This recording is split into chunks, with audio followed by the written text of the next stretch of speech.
Je n'ai pas de choix. Un prétexte pour une vie de compromission.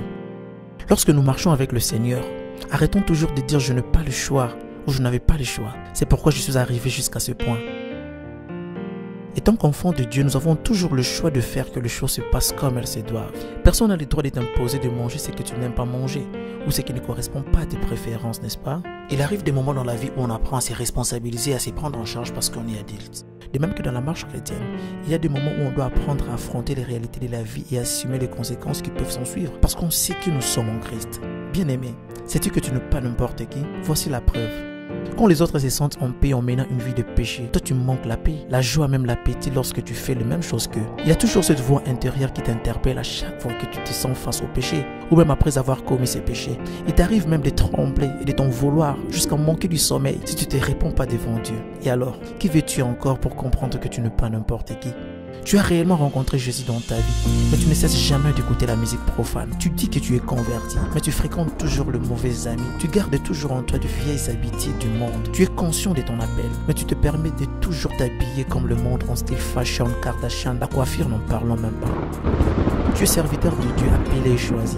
Tu es conscient de ce que tu es appelé à faire pour le Seigneur. Tu as réussi par imposition de main un ministère, mais malheureusement, tu passes toujours le temps dans les futilités de ce monde. Débats inutiles, moqueries, copains et copines, distraction sur distraction. Ça, c'est ce qu'on appelle la compromission dans la marche chrétienne. Alors que nous sommes déjà enfants de Dieu par sa grâce, ne nous réjouissons pas seulement de notre appartenance au Seigneur, c'est-à-dire notre salut. Alors qu'au-delà de posséder la vie éternelle, il y a aussi des récompenses qui nous attendent le dernier jour.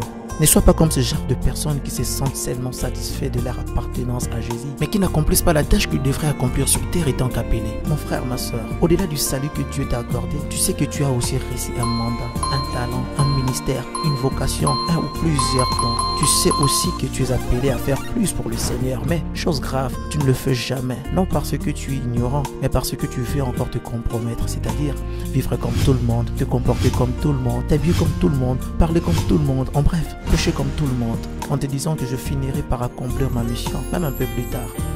La repentance est devenue une habitude pour toi, même si tu pêches avec conscience et volonté. Le Seigneur m'envoie te dire que tu peux hériter le ciel pour le bon choix que tu as fait de suivre Jésus et de l'appartenir, mais être privé de toute récompense attachée à ton ministère, à ta vocation ou à ton appel si tu avais accompli ta mission avec honnêteté et persévérance sur terre. À savoir, Dieu nous taille aussi en fonction de notre dessein. Quand il nous taille, personne ne peut empêcher son calcul pour notre vie, si ce n'est que nous-mêmes par la compromission. Refusons la compromission dans notre vie chrétienne. Si le Seigneur t'a parlé par ce message, s'il te plaît, tourne-toi encore vers lui et fais désormais ce que tu es appelé à faire avec le temps qu'il te donne. La moisson est grande, mais il y a peu d'ouvriers.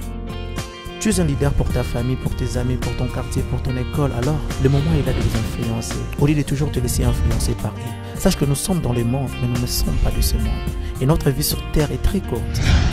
C'est bien de dire Jésus revient bientôt, mais est-ce qu'il te trouvera à ton poste?